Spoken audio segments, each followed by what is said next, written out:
El día de hoy nosotros vamos a continuar en este ámbito de metafísica, corresponde a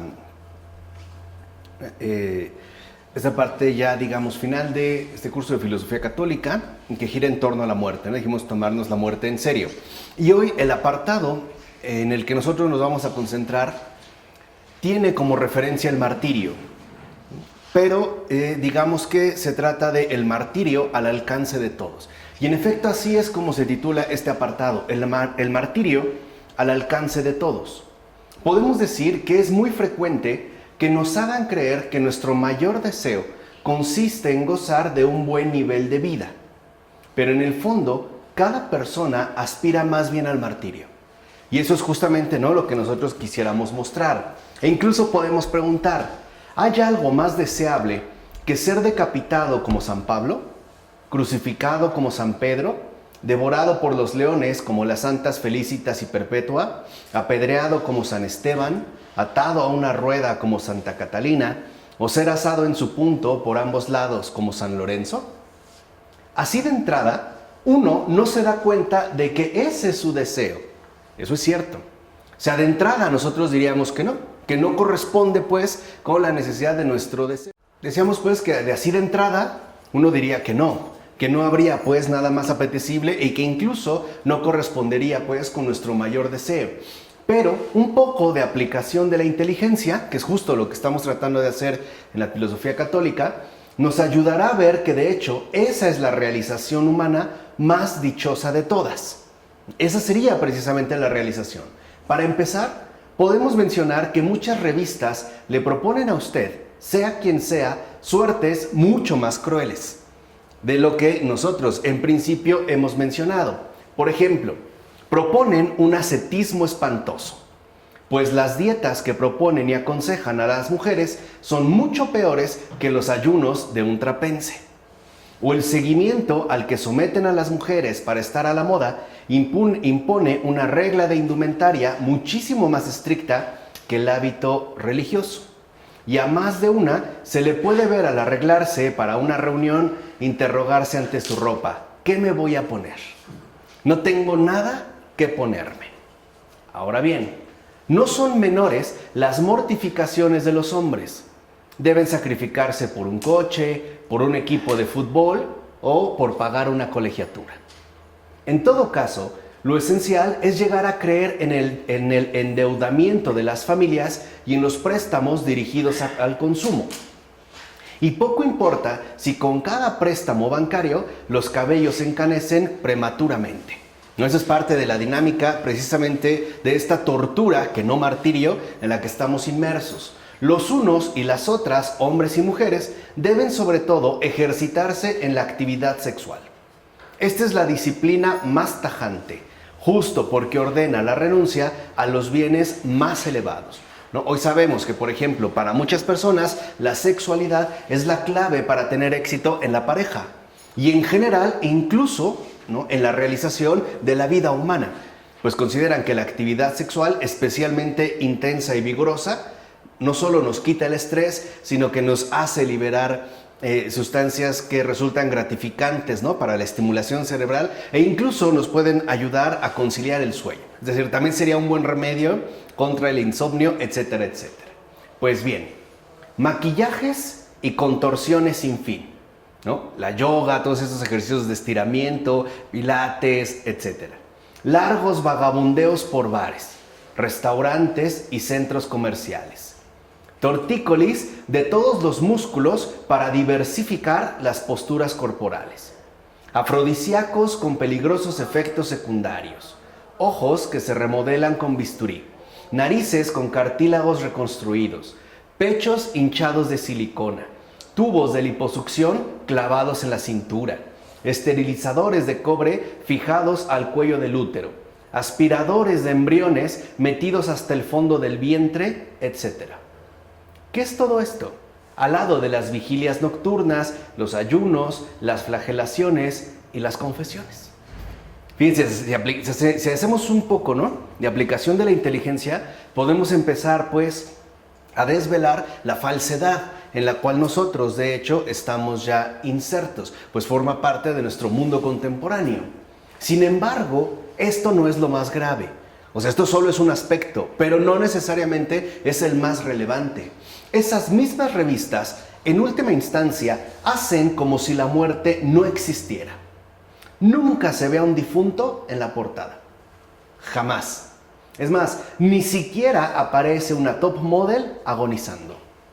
Todos al parecer están extremadamente sanos, saludables, vigorosos. Es más, entre los buenos planes y las salidas amorosas, como las anuncian en estas revistas, jamás se menciona la visita a los enfermos de cáncer en fase terminal, ni la visita inesperada a los abuelos o a los orfanatos, entre muchas otras cosas por el estilo.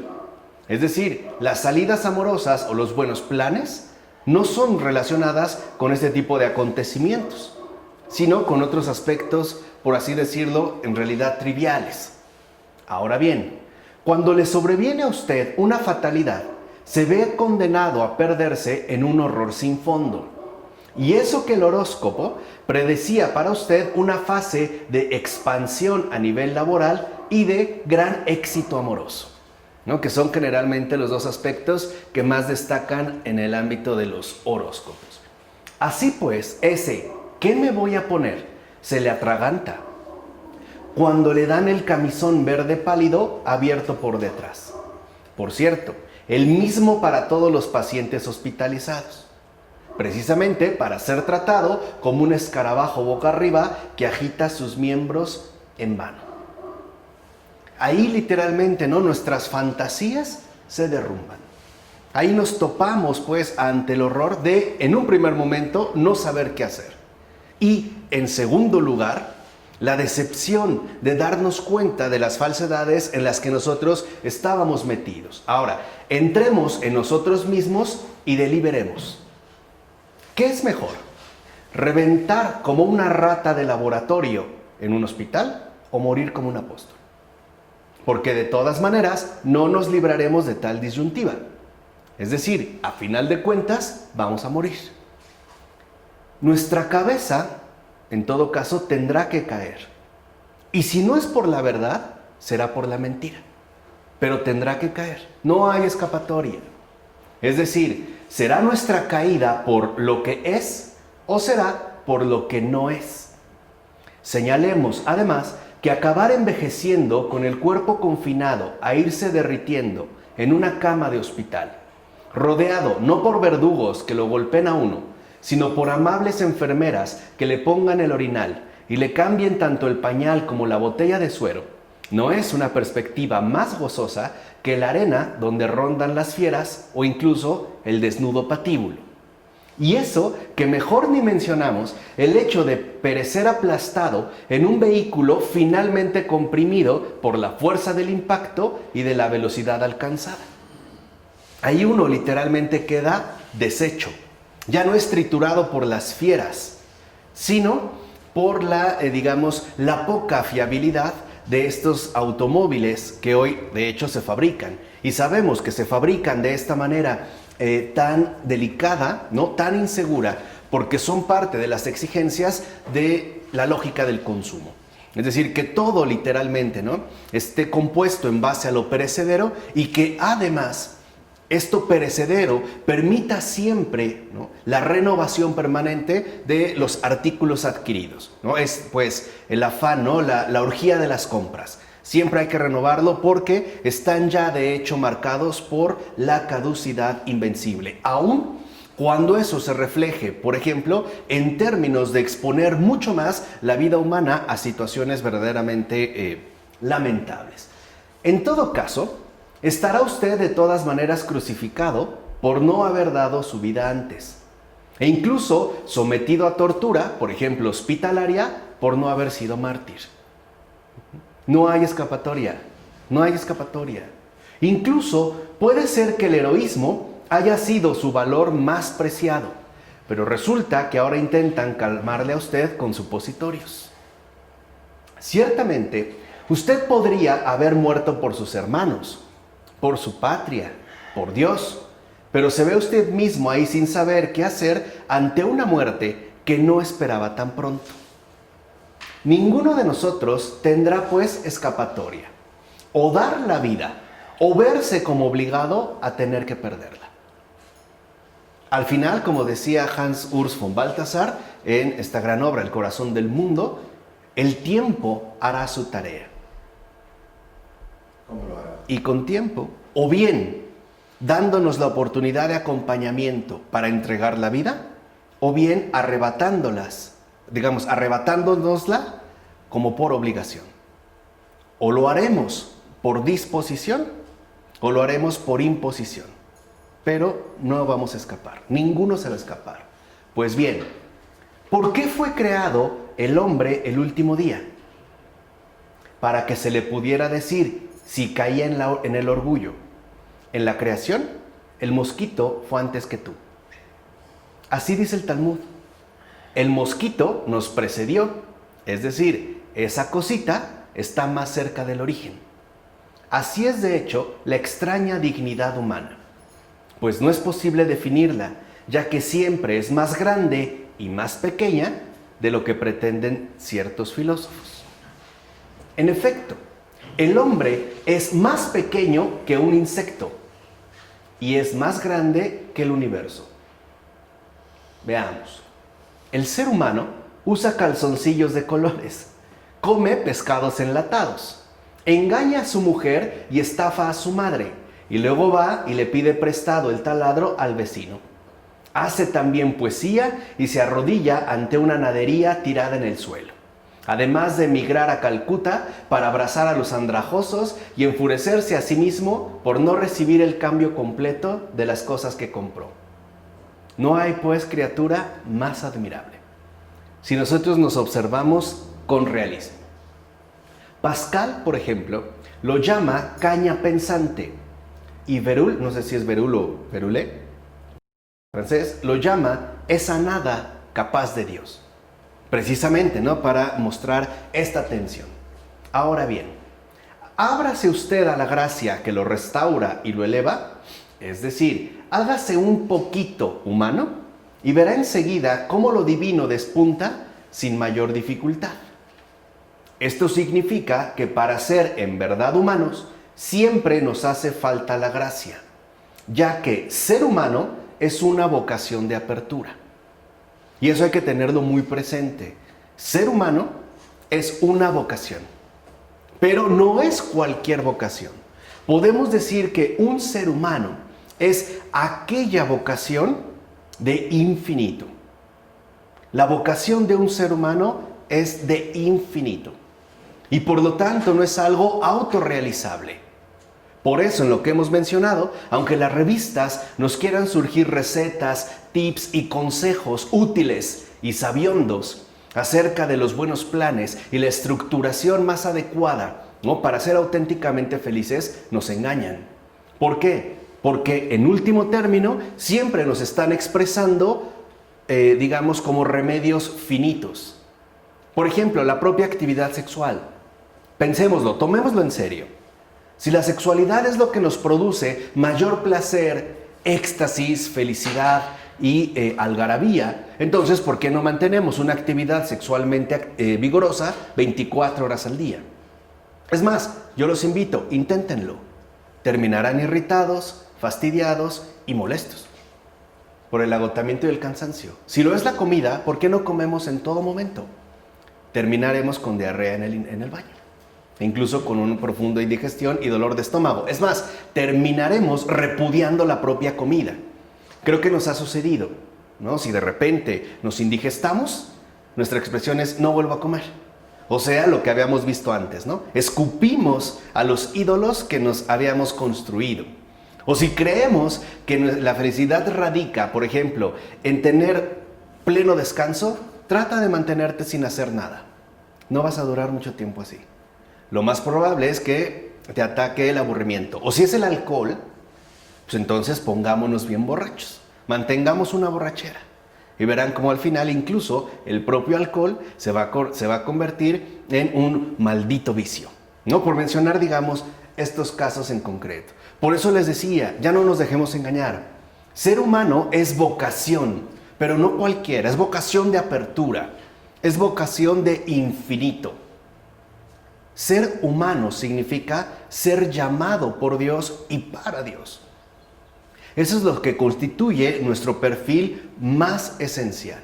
No obstante, le acusan y reprochan a usted que no hace bastante deporte, que no se involucra lo suficiente en actividades sanamente recreativas, ¿no? Como hoy que nos dijeron, chécate, mídete, muévete. Todos a andar en bicicleta, todos a correr, todos a hacer fitness.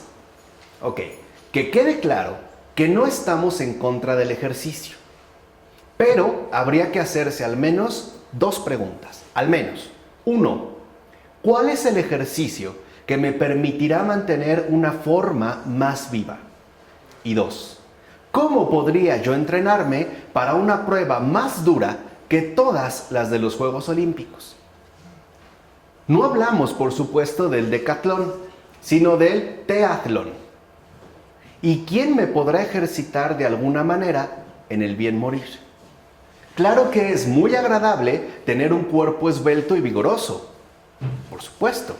Pero, ¿para qué? Si es a costa de tener un alma más débil. No entendí lo de decatlón y triatlón. Sí, o sea, el decatlón es esta, digamos, competencia deportiva que abarca 10 áreas, ¿no? Por eso es deca, de 10. Pero no se trata de una prueba, digamos, de 10 ejercicios, sino de la prueba con Dios. Ese es el tea, ¿no? De theos, en griego, de Dios. O sea, no estaríamos hablando de un evento deportivo, sino de un evento divino. ¿Quién nos entrena en eso? ¿No?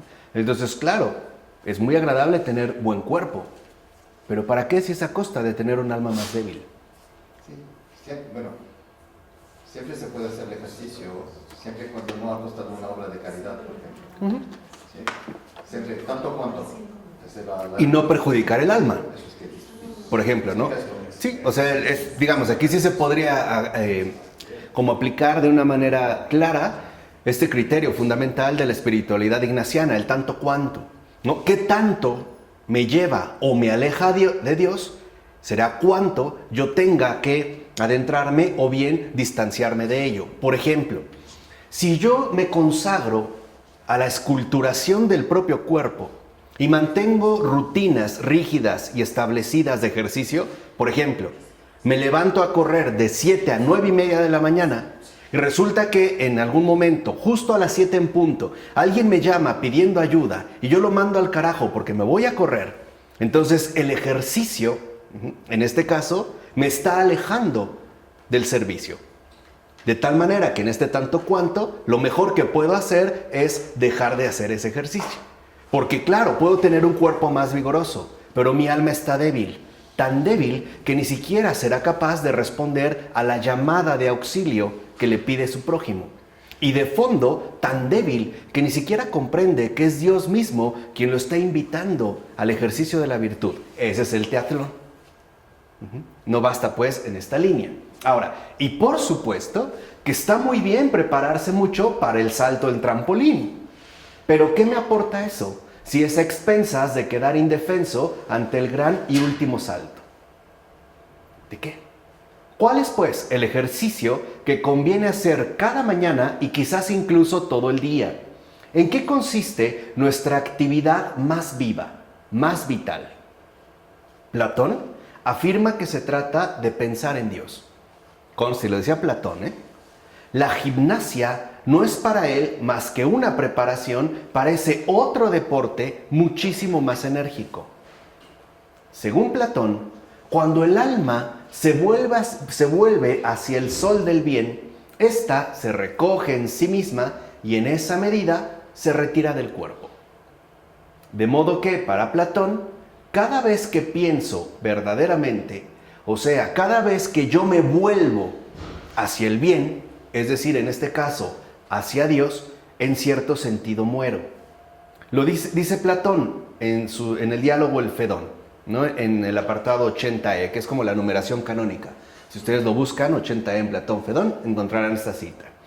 Dice Platón, el alma que se ejercita así no hace otra cosa que filosofar en el verdadero sentido de la palabra y entrenarse realmente para morir sin hacer problema de ello.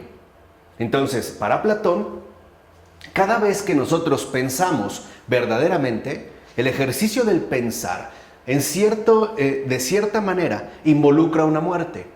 En el hecho de que trascendemos pues o nos dirigimos hacia esa otra trascendencia que configurará pues nuestra esencia más relevante. Entonces, en este caso, filosofar es aprender a morir, no porque la filosofía sea, como a veces se interpreta, principalmente una meditación sobre la muerte, sino porque el acto mismo de pensar la verdad produce una pequeña muerte, o sea, un desapego del cuerpo que conduce al gran desapego del tránsito final. O sea, para Platón, y por eso es que funda la academia, claro, con ciertos rasgos elitistas, porque la palabra academia significa lejos del pueblo, lejos del vulgo. La filosofía, en último término, nos debe de ayudar y conducir a ese desapego total del tránsito final, que involucraría precisamente la muerte y por tanto el desapego final y definitivo con respecto al cuerpo. Entonces, de tal manera que para Platón, el acto mismo de pensar la verdad nos hace morir a nosotros mismos y nos hace dirigirnos hacia ese más allá de la idea, o que estaría más allá de la idea y que conduciría en último término al fundamento de todas las cosas. Esa es la filosofía. De hecho, eso es lo que Platón promovía en su academia. Es decir, esta ejercitación fundamental que en último término nos puede ayudar a ese gran desapego del tránsito final. Así pues, desde el momento en que medito sobre la vida, en que entro en la vida misma de la sabiduría, ya paso al más allá. Mi alma tiende a desgajarse de su carne, y no en razón de la debilidad de esta última, sino a causa de su propia vitalidad renovada de alma inmortal, la cual desborda la vida corruptible de mis órganos corporales. Ese es, digamos, el planteamiento platónico. Ahora bien, mucho mejor que esta meditación filosófica, y como podemos intuir, no del todo errada, la que realmente nos prepara a morir, centrándonos en nuestra vida más esencial, es la oración, no la filosofía. Y conste, lo afirmo aún siendo filósofo, es la oración, no la filosofía. Puesto que en la oración se trata menos de pensamiento que de amor. Y se trata en la oración menos de desapego del cuerpo que desapego radical de sí. Esa es la gran diferencia. Mientras que en el platonismo uno puede ejercitarse en el desapego del cuerpo, también es cierto que esto puede conducir a un desapego, en último término, del prójimo. Y esto se ve en la propia academia. Si está fundada lejos del pueblo y yo me concentro en mi meditación filosófica, entonces digamos que establezco una especie de clausura interior para el servicio que los demás ciertamente requieren y además exigen de mí, cosa que en la oración no sucede. En la oración uno no se desapega del cuerpo y esa es la gran diferencia con respecto, por ejemplo, a las hoy muy aclamadas meditaciones orientalistas. Por ejemplo, el yoga o la yoga, ya ni sé qué es, ¿no? Yoga. Muchos lo consideran un ejercicio profundamente espiritual. No es cierto, no es espiritual. Porque hacer yoga o ejercitarse en yoga involucra en primer lugar hacer una concentración interiormente profunda.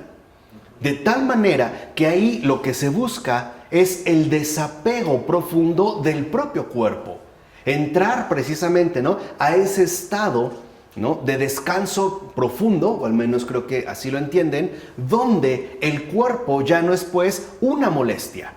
Por eso incluso asociamos, y lo han visto, ¿no?, esta idea de una meditación profunda incluso con la propia levitación, ¿no?, o con la flor de loto, o esas resonancias del Om que nos van a conducir pues a ese desapego del cuerpo. A diferencia de una meditación de tipo orientalista, la oración no nos conduce al desapego del cuerpo, sino al desapego de uno mismo.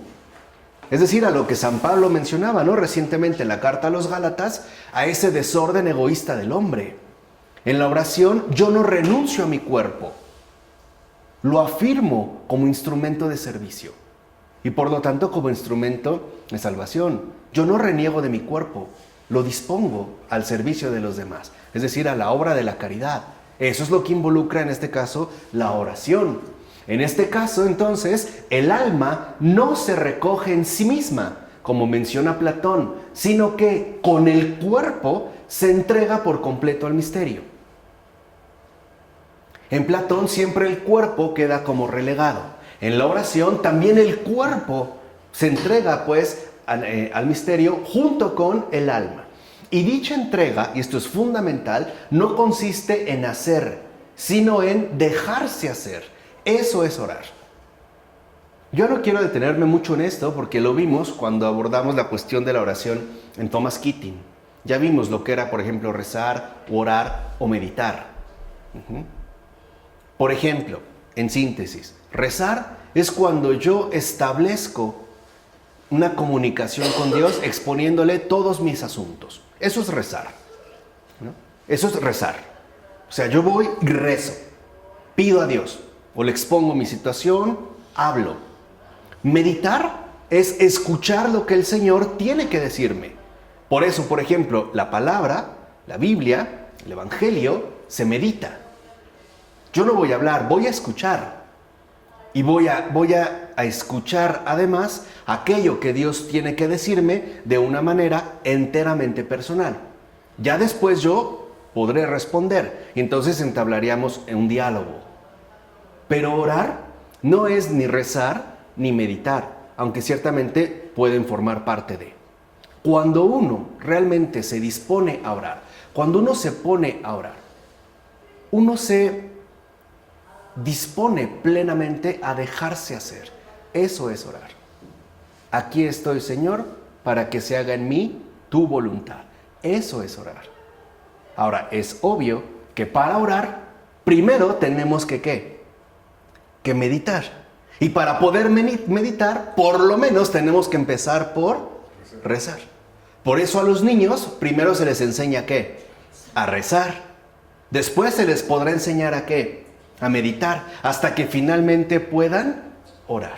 Entonces, la oración, esta entrega, ¿no? Se trata del recibimiento del ser, que con cada expiración se entrega de nuevo para renacer en cada inspiración, renovación.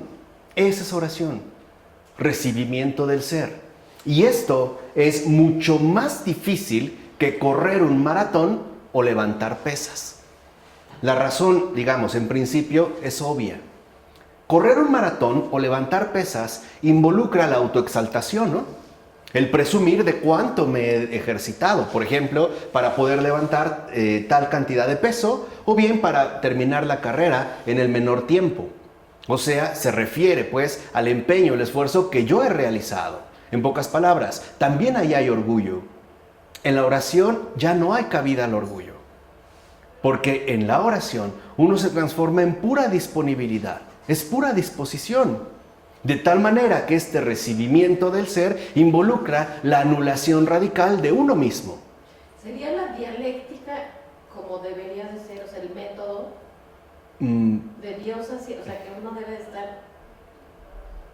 Sí, te entiendo, pero no, más que un método o una dialéctica, es como una dinámica.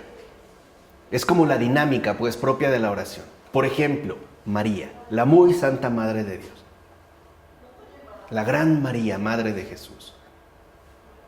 ¿Qué hace María cuando recibe el anuncio del ángel? ¿Reza? ¿Medita? ¿Literalmente? Sí. Y guardó todas esas cosas en su corazón. ¿Qué querrá decir eso, no? Está meditando. ¿Pero qué hace al final? Ora. Se transforma en pura ¿qué?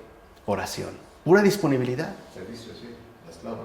Ella se hace a sí misma oración, es decir, se deja hacer completamente. Por eso no tiene que decir mucho, basta un sí, el fiat, ¿no? Que lo condensa absolutamente todo. Y se hace de tal grado oración que no solo recibe su ser más profundo, Madre de Dios, sino que recibe al mismo Dios en su vientre. Eso es oración. Por eso, si nosotros verdaderamente hacemos oración, recibimos a Dios en nosotros. Si no, no estamos en oración. Cosa que en los ejercicios de meditación de corte tradición orientalista nunca sucede, ni puede suceder, porque se trata pues de otra dinámica. Aquí el ejemplo es María. E incluso vean lo que dice Søren Kierkegaard. El solo hecho de tener que recoger el espíritu en un momento dado, aunque fuera por un instante, para rezar con gran fervor, es más difícil que tomar una ciudad. Estamos hablando pues de esta ejercitación, ¿no?, realmente complicada.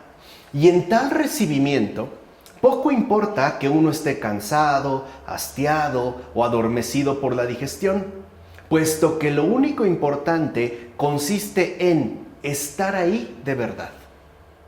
Estar ahí de verdad. Esto es, cara a cara con el que sale a nuestro encuentro y sobrepasa tanto nuestra humana debilidad como nuestra humana esperanza en el silencio y la soledad. Dicho brevemente, el recibimiento del ser, la oración, consiste en experimentar por completo el exceso de su presencia. Y por eso mismo la oración nos coloca de lleno en el umbral de la otra vida. Se trataría pues ya de una realidad, ¿no?, básicamente distinta, sobre todo en los rasgos más fundamentales, al planteamiento platónico. La oración remite pues, fíjense, a poner todo lo que somos en manos del Padre para llegar a ser por el Hijo con el Espíritu Santo, lo cual de hecho es ya una agonía. ¿Por qué? ¿Por qué es una agonía? Porque involucra, en primer lugar, la crucifixión total de uno mismo. En segundo, la renuncia absoluta a mí. Y dos, la aniquilación de mi ego. Y ya eso también implica una agonía. Es verdaderamente un combate, ¿eh? En este caso, y lo podemos ver o experimentar interiormente mediante la oración. Vale la pena recordar que inmediatamente después del pecado, el Eterno llama a Adán diciéndole, ¿dónde estás? A lo que Adán responde, te oí andar por el jardín y tuve miedo, porque estoy desnudo, por eso me escondí. Pero el nuevo Adán, el Mesías, Jesús de Nazaret, entra en el mundo diciendo, he aquí que vengo a hacer tu voluntad, como se menciona en el Salmo 47. Mientras el Adán, ¿no?, criatura, se esconde, el Adán originario se expone. Mientras el Adán criatural se oculta, el Adán originario se entrega. Esa es, digamos, la inversión fundamental. Pues bien, ¿dónde estás? Heme aquí, condensa toda la tensión de la historia sagrada y por ende de la redención. A veces nos preguntamos, por ejemplo, ¿por qué pareciera que Dios ha tardado demasiado en salvarnos, no? ¿Cómo que tardamos en salvarnos? ¿Sí? O sea, ¿por qué ha dejado que el juicio final o su redención total, ¿no?, se alargue tanto? ¿Por qué ha pasado tanto tiempo? O sea, ¿por qué pareciera pues que se comienza a devolver finalmente, ¿no?, para experimentar el juicio final, la resurrección y liberarnos de la muerte, del dolor, del sufrimiento? ¿Por qué parece estar como en stand-by? E incluso como si se hubiera ya como retrasado demasiado. Bueno, en parte tenemos una respuesta aquí. Esta tensión que condensa toda la historia sagrada y por ende la redención entre el ¿dónde estás? Heme aquí, es parte pues del tejido sustancial con el que la redención se ha ido configurando. ¿A qué me refiero? Dios mismo a cada uno de nosotros nos hace la misma pregunta que Adán. ¿Dónde estás? Pero no todos respondemos como Jesús, heme aquí. Muchos respondemos como el Adán criatural. Te oí por ahí, tuve miedo y me escondí, porque estoy desnudo. Es decir, cuando nosotros recibimos esta vocación, ¿se acuerdan, no? Esta vocación de apertura, de infinito, significa que un ser humano es vocación para la redención. Esa es, pues, ¿no?, como el perfil sustancial de toda vida humana. Y en esta vida humana también se pone en marcha digamos, la configuración básica de la redención. Dios nos pregunta en un momento de nuestras vidas, ¿dónde estás?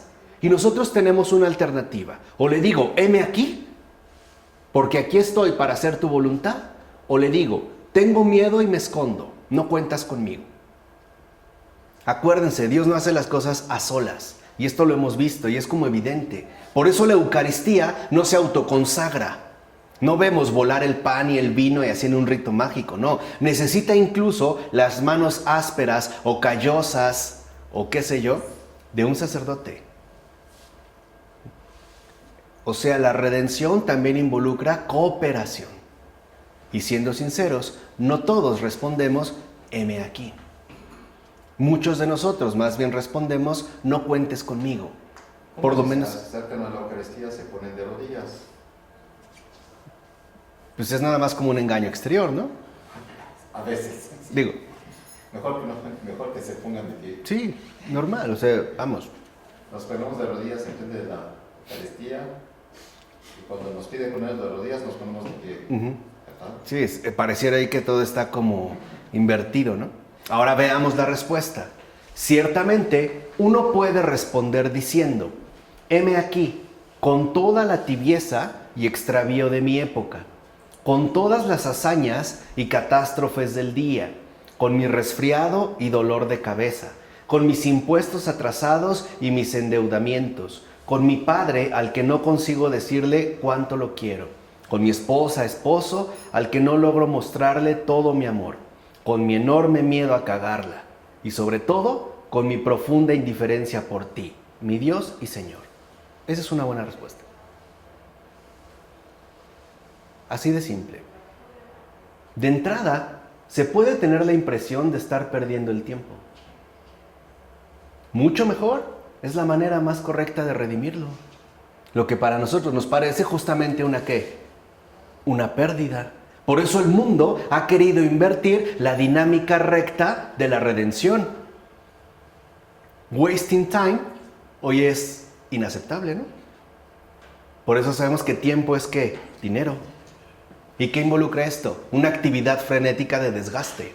De tal manera que entonces para nosotros en esta dinámica corruptora, la pérdida de tiempo es inaceptable. O sea, es una manera bastante astuta de querer estropear la dinámica de la redención. ¿Se entiende? Ahora, este sentimiento de inutilidad, de contrarrealización, de pesadez estéril, pone de manifiesto que uno simplemente está ahí, con simpleza, y no por nada, sino gratuitamente. Es decir, por puro amor. Heme aquí. De hecho, este es el gran deporte integral del dormitorio. O bien, el verdadero entrenamiento para pasar triunfantes a la eternidad. En consecuencia, sin hacer nada, prepárese para recibirlo todo. Heme aquí es suficiente.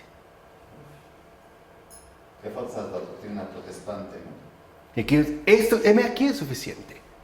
Pero para alcanzar este heme aquí, tendremos que vencer todos los obstáculos que nos impiden, o por lo menos tratan de obstaculizarnos de 1001 maneras engañosas y fraudulentas, tal simpleza. Por eso, el mundo parece convencernos de que antes de decir heme aquí, tenemos que decir ahorita no puedo, estoy ocupado. Somos un mundo de la ocupación, ¿no? Pareciera que siempre tenemos 1001 cosas por hacer y que nunca tenemos tiempo para lo esencial. Es más, parece que el mundo nos dice, no digas heme aquí, di estoy muy cansado, mañana te atenderé. Por eso trabaja como burro, como idiota, literalmente, ¿no? Como digamos, como zombie, de tal manera que llegues con tal cansancio que no tengas ya ni siquiera el ánimo suficiente para dar una simple respuesta. Heme aquí, será para mañana. Y al otro día, levántate lo más temprano, lleno de preocupaciones, para que el día te rinda lo más posible. Pero eso sí, te garantizamos la frustración de que nunca tendrás el tiempo suficiente para acabar con toda, ¿no?, la avalancha de actividades que se te están juntando. Por eso, cuando llega el domingo, el día del descanso del Señor, vamos a hacer un día de gran actividad también. Tampoco vamos a descansar. Por eso es mejor lavar la ropa los fines de semana. Por eso es mejor hacer los quehaceres domésticos sábados y domingos. Y si quieres descansar, hazlo. Vete a comer, sal, vete a caminar, ¿no? A esos vagabundeos interminables por los centros comerciales. Haz fila y sobre todo enójate. ¿Por qué no te atendieron bien? Porque la comida no fue de tu agrado. Y peor aún, porque pagaste una fortuna por una porquería.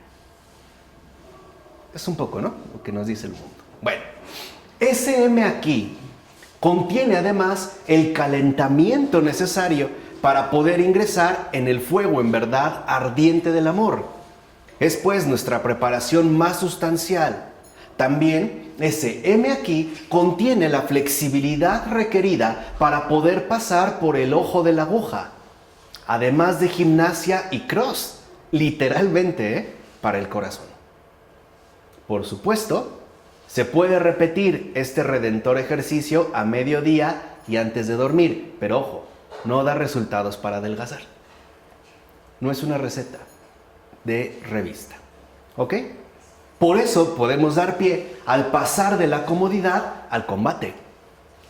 Ahora estamos pues ya, ¿no? Justo como lo mencionaba ahorita, en la acción. ¿Se acuerdan que toda la filosofía católica gira en torno a ese término? Lo definimos al principio. Creer que la miseria hace brillar de inmediato las virtudes morales es un error tremendo y mortífero. Aguas. Lo vuelvo a repetir. Creer que la miseria hace brillar de inmediato las virtudes morales es un error tremendo y mortífero. En realidad, la miseria altera y anula las virtudes, que son hijas de la fuerza e hijas de la salud, como dijera Charles Péguy. En efecto, no olvidemos que, por ejemplo, una infancia miserable en exceso impide la eclosión de los sueños, grandes y pequeños. ¿Qué tipo de miseria está hablando? Define la miseria que está diciendo. Aquí ahorita lo vamos a ver, pero se refiere esta miseria, o sea, digamos como el rebajamiento inaceptable de la vida humana. ¿En qué sentido? En el sentido emocional, intelectual, espiritual, material, etc. O sea, es esta miseria, pues, que no creamos que porque nos veamos abocados a la miseria, entonces eso haría resplandecer, por ejemplo, las virtudes morales. Por el contrario, es más bien un gran riesgo precisamente de anularla. Por ejemplo, que un niño haya tenido una infancia miserable, por ejemplo, a lo mejor abusado sexualmente por su padre, o sus tíos, o sus abuelos, e incluso abandonado por su madre, el haber vivido en la calle, ¿no? El haber comido incluso basura, el haber estado encarcelado desde niño, el haber sufrido abuso, etc. ¿Es lo que nos va a pulir? No es cierto. ¿Quién dijo que eso no Más. es pulir? ¿Quién dijo que esto era bueno? Hay, por ejemplo, en algunas tendencias contemporáneas donde se consideran que las virtudes morales crecen más o resplandecen más en la miseria, cuando ciertamente no es así. Otro aspecto es atravesar tal situación provoca más bien que uno se convierta en un pobre animal quebrantado y asustadizo, una pobre criatura acorralada y desconfiada, siempre a la defensiva y siempre dispuesto a saltar. En definitiva, el traumatismo padecido impide poner la otra mejilla. O bien, la falta de zapatos produce tal preocupación por las propias extremidades que ya no es posible decidirse a andar descalzo. Ahora bien, la historia nos enseña que los que fueron ricos se dan con más facilidad a la pobreza voluntaria. Por ejemplo, el hijo del opulento fabricante de sedas, o sea, ¿quién? San Francisco de Asís. Se viste después de áspero sayal, pero después. Incluso el hecho de tener un Mercedes-Benz de lujo llega a provocar en algunos de sus respectivos propietarios el anhelo de volver a las caminatas normales por senderos donde no haya ni luz, ni electricidad, ni confort. Pero solo bajo esas condiciones. Por ejemplo, a lo mejor una persona que está más o menos acostumbrada a las comidas sumamente elaboradas, ¿no?, de los restaurantes de lujo, de repente buscar a la simpleza del alimento. Pero es por ello, pues, no es, digamos, previo a esos antecedentes. De ahí, pues, la importancia ineludible de la cuestión social, ya que todos deben llegar a un cierto nivel de comodidad antes de poder exponerse libremente a la persecución y la pobreza. Mínimamente. De hecho, todos tienen derecho a un mínimo de seguridad material, al menos en principio, a fin de entregarse inmediatamente a un, y cito a Arthur Rimbaud, combate espiritual más brutal que la batalla de los hombres. Entonces, sí se requiere en principio un mínimo de seguridad material. ¿Vale? Este es el orden de las cosas. Fíjense, una buena almohada permite hacer frente a las contrariedades, ¿sí o no? Un buen par de zapatos permite recorrer grandes distancias para ir a ayudar a los necesitados. Una buena cura permite ofrecer una carne renovada a las injurias, etc. De hecho, ese es el fin de toda curación. Siempre que nos hacen una cura, es para morir más adelante y por tanto mejor de lo que estamos ahora, sino para qué curarnos. Y esto, entre paréntesis, es muy fundamental hoy que también sabemos, ¿no?, se ha disparado esta cultura de la medicación permanente y constante. Un resfriado, ¿y qué es lo primero que pensamos? Vamos al doctor. La pregunta es, ¿a qué vamos al doctor? A curarnos. Pero eso no basta. ¿Para qué me voy a curar? En pocas palabras, ¿para qué quiero estar más sano? ¿Para seguir cagándola? Entonces, ¿para qué me curo? ¿O realmente es para tener todavía más ímpetu, más vigor, más fortaleza en el servicio, aquí sí desgastante, de las exigencias que trae consigo la caridad? E incluso de manera, no nos vayamos quizá un poco tan rápido. Si yo tengo una enfermedad, un resfriado, y voy al doctor, y quiero curarme, es porque al menos quiero aprovechar la recuperación de la salud para ser mejor persona. Si no, de verdad, no tiene caso ir al doctor. ¿Se entiende bien lo que estoy diciendo? No estoy en contra de los doctores, estamos hablando aquí de otro aspecto sustancial. Pero hoy buscamos la curación por la curación. O sea, pensamos que lo importante es estar bien, pero no nos hacemos la pregunta sustancial, ¿para qué? ¿Para qué nosotros simple y sencillamente nos tomamos un analgésico? ¿O para qué acudimos a la ingesta de un medicamento? ¿Para qué tomamos medicinas? Para servir mejor. Nada más. Si no tiene este propósito, de todas maneras vamos a morir, pues mejor así. No tendríamos pues que obsesionarnos con la curación. O bien, fíjense, le quitan a uno un callo y puede partir de inmediato en peregrinación. O le limpian a uno los mocos y nos podemos poner a predicar con gran fervor. Ese es como el mínimo, ¿no?, nivel de comodidad que se requiere. Basta preguntarse lo siguiente para exponer con toda claridad el orden de las cosas. ¿Por qué cura Jesús al leproso?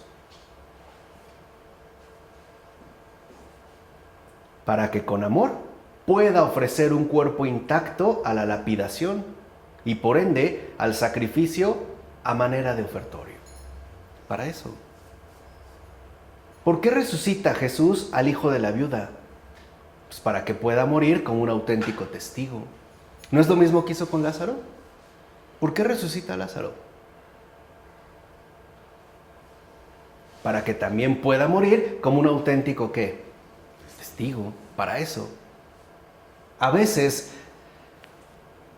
nos piden oraciones o nos llegan oraciones por un familiar enfermo.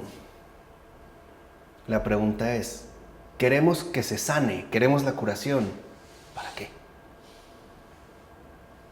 Porque muchos a lo mejor esperamos la curación de ese paciente o ese familiar para por fin poder liberarnos de las molestias que esto nos ha ocasionado o de los enormes gastos que eso ha traído consigo. Pero si realmente somos sinceros, si nos apegamos a la verdad, si nos mantenemos en el orden de las cosas, la cosa será distinta. Mi padre está muy enfermo. Señor, yo te pido que le concedas salud para que sea mejor persona, para que sea un auténtico testigo tuyo. Si no, ¿qué caso tendrá? ¿Podría ser contraproducente o no? Digamos, un endeudamiento mayor todavía por las oportunidades o las múltiples oportunidades finalmente no aprovechadas. Podría ser, digamos, utilizado en su propia contra. ¿Cómo para qué? Piensa en algo.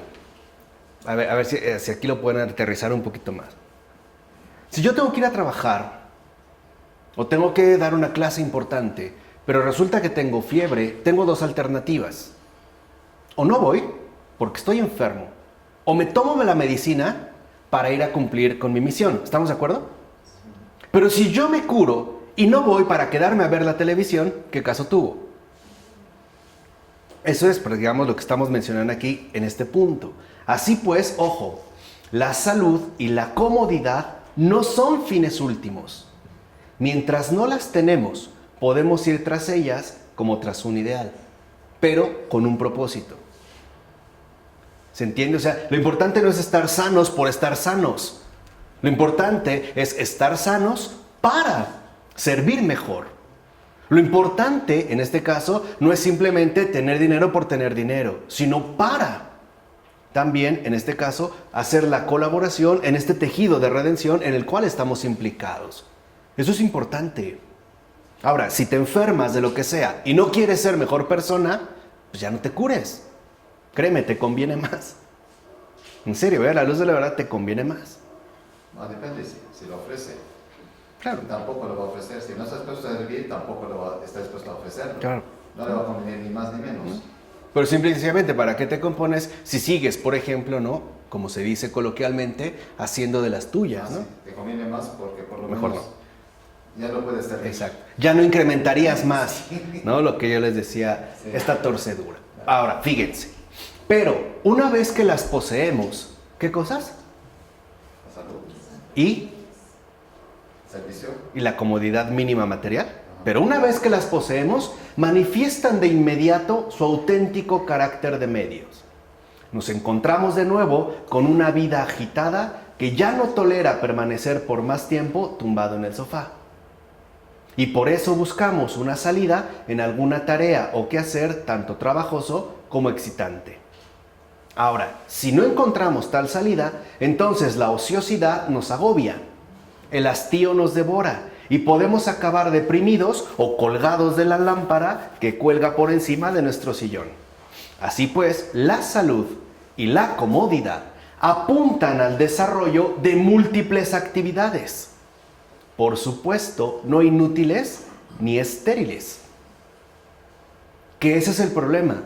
El problema no es la salud y la comodidad, sino la desfiguración que se puede hacer con respecto a ellas. En pocas palabras, en lugar de usar la salud y la comodidad para la conformación de la redención, es decir, según el orden de las cosas, las malgastamos en cosas verdaderamente tanto inútiles como estériles. Ese es el problema. Por eso también tendríamos que preguntarnos, ¿para qué se nos ha dado salud y comodidad?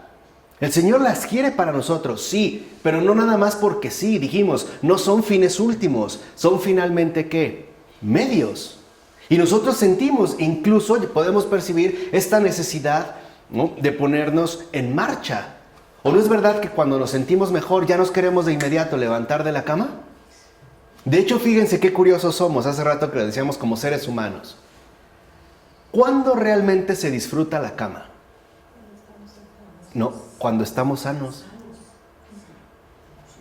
Cuando estás enfermo es cuando menos quieres estar en cama. Te sientes molesto, no te acomodas, te acaloras, te da frío, quítame esto, quítame aquello. Y ahora, cuando estamos sanos, ¿cuándo estamos en cama? Nunca. ¿Se dan cuenta qué extraños somos? Es extraño, o sea, parece que nos vamos a la cama cuando no tendríamos que estar ahí, es decir, cuando estamos enfermos. Y lo primero que queremos es salirnos de ahí. Y apenas nos sentimos un poquito mejor y ya queremos ponernos a hacer cosas. La pregunta es, ok, lo fundamental es qué tipo de cosas. ¿Inútiles y estériles? ¿O realmente redentoras? y por lo tanto, en este caso, fecundas. Ese sería el planteamiento. Alguien podría replicar: yo no soy cristiano, ni siquiera judío o creyente. ¿Cómo podría ser mártir? ¿Cómo podría pasar de la comodidad al combate? Santo Tomás de Aquino, por ejemplo, precisaba que, puesto que toda mentira es pecado, no mentir, porque está prohibido por la ley de Dios, puede conducir al martirio, sea cual sea la verdad de que se trate. Aunque no sean cristianos, ni creyentes, ni judíos, ni nada. ¿A cuántos periodistas no les ha llegado este martirio? ¿No son mártires de la verdad? Sí, pues siguen la voz de Dios. Claro. ¿Te acuerdas? Están ahí, ¿no? Esa ley de Dios, ¿no? ¿Te acuerdas de la casa? Sí, la conciencia, ¿no? Sí, Está esa la voz ley, de Dios. esa voz. Aunque no tengan una confesión definida, aunque ni siquiera se consideren creyentes. ¿Cuántas personas, por ejemplo, también dentro de algunos movimientos sociales no han accedido a este martirio? E incluso cuántos vecinos no los mataron por no mantener, digamos, por no querer pactar con la mentira. Un filósofo como Jan Patočka, gran amigo de Václav Havel, por ejemplo, murió durante uno de los terribles interrogatorios que había padecido por el régimen soviético en la invasión a Polonia, perdón, a la República Checa, Checoslovaquia, régimen soviético, ¿no? Comunista. No se doblegó y murió por ello. O sea, mantenerse pues firme a la verdad y no querer tener ningún pacto con la mentira también puede conducir al martirio. ¿A cuántos no han matado porque no han querido entrar al juego sucio de la corrupción? Porque no han querido mentir y los han matado. Así pues, en tanto que contra los golpes y las amenazas que propina la mentira, uno permanezca firme en la verdad, en la justicia, y su incredulidad provenga de una ignorancia voluntaria, es usted entonces un mártir ante Dios. Porque Dios es la verdad. Por eso hay santos en el cielo, musulmanes, budistas, Claro, de todo tipo. claro. Y no necesariamente estaría confinado, lo que dijimos, ¿no?, a un perfil personalizado. Es pues, ¿no?, el apego rotundo a la verdad. Y en ese sentido son de Cristo. Si Cristo dijo: yo soy el camino, la verdad y la vida, pues pertenecen a Cristo. Es decir, han sido fieles ¿a quién? Camino. Al camino. Están en el camino. Aunque no sea, digamos, de una manera formal, pero sí de una manera auténtica, una manera ontológica. Por supuesto, uno será mártir ante Dios. Y no, claro está, ante la iglesia. Esta distinción es del Papa Benedicto XVI. Es decir, será un testigo notable sin ser necesariamente un testigo ejemplar. La iglesia de aquí abajo no puede proponérselo a los fieles como ejemplo perfecto ni promover su culto en los altares. ¿Cómo la iglesia de aquí abajo? La iglesia a la que pertenecemos, ¿no? Aunque sí que puede tener por esa persona cierta veneración discreta, pero real. De hecho, así se pone de manifiesto tanto su catolicidad como su rigor romano. Eso quiere decir. Y ahí no tiene ningún problema, claro. O sea, su catolicidad, esta universalidad, ¿no?, que se mantiene pues en la rectitud con respecto a Dios, pero al mismo tiempo en esta definición particular en tanto rigor romano. De hecho, va a formar parte de la comunión de los santos. Exactamente. Y esta comunión de los santos, dijimos, también están los conocidos y los desconocidos. Es más, cuando nos dejamos nutrir por el gran Pavel Florensky, dijimos, ¿no?, lo más probable es que haya muchos más santos desconocidos que conocidos. E incluso muchos han sido mártires, ¿no?, ante Dios en el secreto mismo de sus corazones. Y a lo mejor nadie supo ni siquiera que los mataron por no mentir. Piensa, por ejemplo, hoy también cuántos de estos mártires ante Dios no ha promovido el crecimiento del narcotráfico y en general del crimen organizado. Que vuelvo a repetir, nada de crimen organizado, es crimen autorizado. No nos hagamos tontos. Hoy lo que llaman crimen organizado es crimen autorizado. Y por eso está organizado, porque está autorizado. Si no, realmente sería crimen. Eso les dejo nada para que ustedes lo piensen un poquito. Pero ¿cuántos no ha producido? Ejemplo muy sencillo, yo quiero que entres esto o que lleves aquello, que es droga, y tú vas a decir que no es droga, que es azúcar. No, yo no quiero. Yo no voy a mentir. Ah, no, entonces te mato. Pues mátame. ¿Cuántos no han matado así?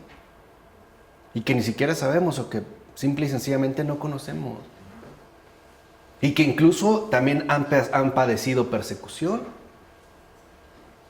Por ejemplo, una enfermera que le dicen, tú miente y di que el paciente tiene tal cosa cuando en realidad no es verdad. No, pues yo no, la verdad no voy a mentir. Entonces te corremos de tu trabajo. Pues ni modo, ¿no? Estoy vendiendo ahora cócteles de fruta fuera de una estación de autobús o de metro. También es severa persecución.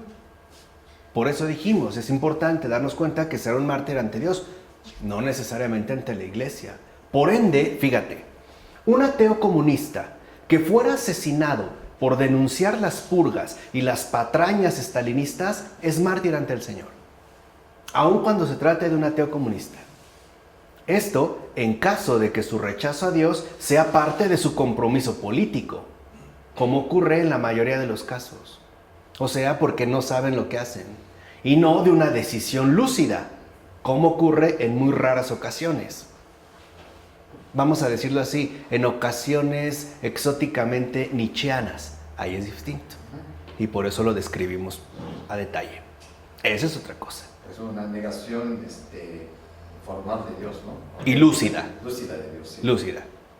O sea, Nietzsche sabe qué está haciendo. La mayoría no. Esto se puede ver, por ejemplo, muy bien en un libro que yo les recomiendo mucho que se llama de Eugenia Ginzburg, se llama El Vértigo. Y es este derrumbamiento, ya que formó parte de las filas comunistas, realmente fiel como atea, ¿no?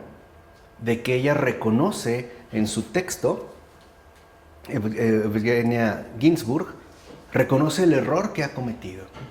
Y sabe literalmente, ¿no?, el peso que ha cargado. Porque ella sabe que ha sido cómplice. Aunque no de una manera lúcida, sino por una programación ideológica. Pero que esto, a final de cuentas, ¿no?, provoca también el reconocimiento de una carga, es decir, de una enorme responsabilidad por el daño cometido. Y después también la imposibilidad de poder reparar tantas cosas que a final de cuentas están fuera de su alcance. Vale la pena echarle un ojito. Ay, por cierto, y su hijo también es escritor, Askonov. Pero bueno, lo dejamos para otra ocasión. Por lo demás, el ateísmo teórico siempre se fundamenta en alguna ceguera. Debemos ser indulgentes con sus defensores. Los demonios saben perfectamente bien que Jesús es Dios. El ateo sincero nunca es, por tanto, demoníaco. Cosa que no podemos afirmar del cristiano hipócrita. Eso creo que nos quedó muy claro cuando estudiamos la fe de los demonios. Pensemos, por ejemplo, en Michel Onfray. ¿Onfray? Onfray. Onfray, autor de su Tratado de Ateología, que es como uno de los estandartes contemporáneos del ateísmo. Si el ateísmo de Onfray es de buena fe, si procede de un grito de rebeldía ante el mal, de un grito estruendoso por la justicia lanzado desde la celda de su ignorancia, entonces, en caso de que algún fanático lo masacrara porque ese grito perturbaba demasiado su buena conciencia, Onfray sería, aunque no le gustara, mártir ante Dios, pero no ante la iglesia. Y la pregunta es, ¿por qué no? Pero explica un poquito eso.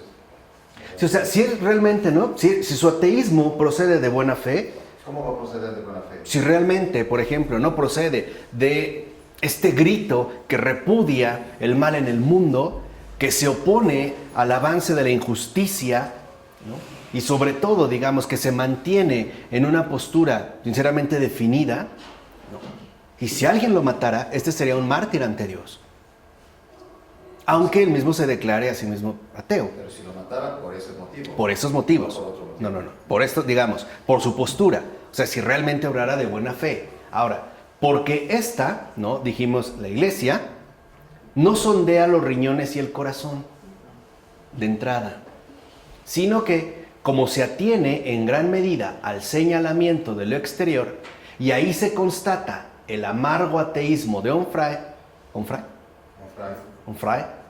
se ve obligada a condenar su malvada calumnia. Ahora, sin condenarlo por ello. La Iglesia condena siempre al pecado, no al pecador. Por eso no sería pues un mártir ante la Iglesia, precisamente por su amargo ateísmo, que es lo que la Iglesia condena, no a Onfray. ¿Vale? De hecho, Michel Onfray se condena por sí solo y lo hace menos por su incredulidad que por su fatuidad, menos por su ateología que por su autosatisfacción orgullosa y arrogante, que ya la habíamos visto cuando mencionamos el ateísmo. Recíprocamente, ¿qué hay del cristiano tibio? Peor. Pues es un enigma. Para empezar, es un enigma de la física sobrenatural. Fue bautizado en el fuego y sigue tibio. Ha resucitado con Cristo y se malvive con fulano o sutano. Sabe que el maestro fue a la cruz por amor y solo lo cree para quedarse sentado cómodamente en su sillón. En síntesis, no está dispuesto a morir a sí mismo ni a morir por el Señor. Y mucho menos, claro está, a morir por su prójimo. Eso ni hablar. Ahora bien, el que imagina que la existencia es vana y se mata, está equivocado, pero no es un falso. Pero el que cree que Cristo es la vida, pero no está dispuesto a reconocerlo en favor de su prójimo, tiene la verdad, pero se hunde en la falsedad. O sea, es un impostor. Aquí digamos ya atendiendo al orden de las cosas. De hecho, esa ralea católica es peor que la chusma anticristiana. George Bernanos, por eso escribía en mayo de 1941 lo siguiente: la gran desgracia de este mundo, la gran pena de este mundo, no es que haya impíos, sino que nosotros seamos unos cristianos tan mediocres, porque cada vez me temo más que seamos nosotros los que perdamos al mundo, los que atraigamos el rayo sobre él. Vean lo importante. Decís que el mundo os abandona, pero sois vosotros los que abandonáis al mundo. Pues bien, si todavía no se experimenta la necesidad de salir corriendo hacia el martirio, es porque en nuestros días este título es usurpado falsamente con frecuencia. Ahí se ve otra de las estrategias del mundo. Por ejemplo, no hay nada que deshonre más al Islam que confundirlo con el terrorismo. Y ya también quítense esa idea que ser del Islam es ser terrorista. Esa es una gringada, por no decir una grosería que le vendría mejor. Abdelaziz Ar-Rantisi, no sé si lo pronuncié. Está muy bien, muy bien. Creo que hablo mejor árabe que francés. ¿Se me da mejor? Ok. Portavoz de Hamas. Hamas. Canta a viva voz las glorias de los kamikazes y explica que, tras las derrotas de las cruzadas, la civilización occidental pretende triunfar ahora sobre el mundo musulmán, en palabras de Hamas, con una invasión de su pensamiento. Es, digamos, la consigna terrorista, ¿no? Al menos del terrorismo, ¿cómo decirlo? No amparado, sino bajo resguardo del Islam, o que se quiere colgar del Islam. Y añade: pero los enemigos del Islam, que habían movilizado ejércitos enteros de misioneros y los habían dotado con miles de millones de dólares y equipado además con la más alta tecnología, han quedado estupefactos al ver a nuestra nación reencontrar sus orígenes gracias a los yihadistas kamikazes que se hacen explotar al servicio de Dios. Palabras de Hamas. En este caso, primero, la sangre salpicada en todas direcciones sería mucho más fuerte que la predicación. Y segundo, la explosión de uno mismo en un mercado de Jerusalén se debería entonces valorar como un testimonio genuino de la verdad. O sea, hacerse reventar en pedacitos es por lo que uno cree es algo superior a todo lo demás, ¿no? Convertirse en un hombre bomba, del que ya también hemos hablado aquí antes. Por su parte... Perdón, esto no es bueno. No. No, vamos, ese es el problema, por ejemplo, ¿no?, de este terrible equívoco en el que se quiere utilizar para esto la palabra martirio. Ese es musulmán terrorista. Claro. O sea, hay que aclarar esto. Sí, Hablar. sí, no, por eso es lo que estamos diciendo, esa es la confusión que se puede dar, ¿no?, digamos, en ese sentido. Ahora, por su parte, Nietzsche desconfiaba, y con razón, de esta filosofía a golpe de mártires. Probablemente Nietzsche presentía en ella una ausencia de honestidad espiritual. ¿Qué decía Nietzsche? Signos sangrientos escribieron en el camino que corrieron, y su estulticia enseñaba que la verdad se demuestra con sangre. Pero la sangre es el peor testigo de la verdad. La sangre envenena incluso la doctrina más pura, convirtiéndola en demencia y odio de los corazones. Y si alguien atraviesa el fuego por su doctrina, ¿qué demuestra eso? Lo dicen, así habló Zaratustra, en el apartado de los sacerdotes. Y en el anticristo, tal observación se desarrolla todavía mejor. Ahí que dice Nietzsche, que los mártires demuestran algo a favor de la verdad de una causa es tan poco verdadero que yo impugnaría que un mártir haya tenido que ver alguna vez con la verdad. Ya solo en el tono con que un mártir le echa en cara al mundo su concepción de la verdad, se expresa un grado tan bajo de honradez intelectual, una apatía tal para el problema de la verdad, que a un mártir nunca se le necesita refutar. Y añade, se puede estar seguro de que en la medida que aumente la escrupulosidad de la conciencia en las cosas del espíritu, la discreción, la modestia será siempre mayor en este punto. Los mártires han perjudicado a la verdad. Todavía hoy solo se necesita perseguir con cierta crudeza para dotar a cualquier sectarismo insignificante de un nombre venerable. ¿No? Es decir, este nombre venerable que vendría dotado por la aparición de sus supuestos mártires, ¿no? Lo menciona así en el Anticristo, en el parágrafo 53. Ahora, Nietzsche cree atacar de esta manera a los mártires cristianos, pero su ataque solamente alcanza a los falsos mártires. Veamos, el falso mártir es aquel que se ahorra el trabajo de la predicación, pues considera que el derramamiento de sangre vale como una demostración sobrehumana. Ese es el falso mártir. El falso mártir es aquel que ya no se expone a la predicación, se hace explotar.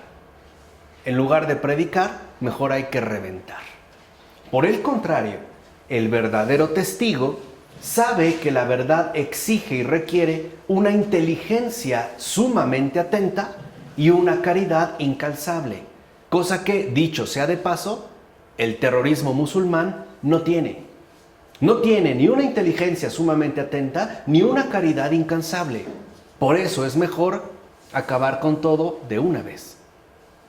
Que también, digamos, va muy de la mano con la eutanasia. ¿Se acuerdan también cuando lo abordamos? En todo caso, su sangre que él deja derramar como libación por esa verdad no viene tanto a afirmarla como a confirmarla. Por eso el verdadero mártir no tiene nada en común con la arrogancia que se hace desangrar a los pies del adversario para así dejarlo sin réplica, precisamente por medio de su exceso. Pero cuidado, la moderación del auténtico mártir no significa mediocridad. ¿Por qué? Porque, primero, el mártir nunca es el agresor. Y segundo, este ni siquiera intenta imponer la verdad. Se contenta con proponerla pidiendo perdón por no estar jamás a su altura. Lo que realmente testifica el verdadero mártir es, creedme, Cristo es la verdad, aun cuando yo sea un miserable pecador. Él es lo que decía Juan Bautista, ¿no? Ese es el Cordero de Dios. Se dirige hacia allá. Sin embargo, si se le conmina a abjurar so pena de muerte, no cede a la amenaza. En este caso, la situación extrema que hace correr su sangre es solo resultado de su oposición a todo extremismo infundado. Cosa que nunca ocurre ni con el terrorista ni con el mundano. ambos instalados siempre en el exceso. La falta de moderación del primero es evidente. Quiere imponer la verdad como si la verdad no fuera algo espiritual, que exige por parte del interlocutor una acogida igualmente espiritual, es decir, tanto personal como libre. Ahora, si nos resistimos a él, se excita hasta degollarnos o hacernos explotar junto con él, cosa que a sus ojos nos hace estar de acuerdo con sus opiniones para siempre. Ahora bien, el mundano no es menos extremista. O bien ya no busca la verdad y se contenta con una carrera de autómata, o bien renuncia a la verdad desde el momento en que la temperatura ambiente no conviene a su comodidad. Así pues, en ambos casos se huye del martirio, pero a costa de masacrar tanto su inteligencia como su corazón. Y por supuesto, a costa de hacer pedazos el cuerpo, propio y ajeno. La mediocridad, dicho sea de paso, es siempre algo destructor, sea del modo que sea. Y esto es algo que nosotros debemos de retener con toda atención. La mediocridad es siempre algo destructor. Por eso no estamos equivocados al afirmar que el terrorismo es la organización sistemática y planificada de la mediocridad. Y por eso es tan destructor. Lo mismo que el espíritu mundano. No es tan llamativo, pero no es menos degradante. También, de hecho, es un ataque. La diferencia es que en el caso del mundano, el ataque no se hace con una bomba material, se hace con una explosión espiritual. De tal manera que entonces lo que se nos prohíbe es encontrarnos con la verdad. En el caso del terrorismo, matándonos. En el caso del mundanismo, idiotizándonos. Pero el resultado, a final de cuentas, es el mismo. ¿Vale? Quédense con eso, por favor. En nombre del Padre, del Hijo, del Espíritu Santo. Amén.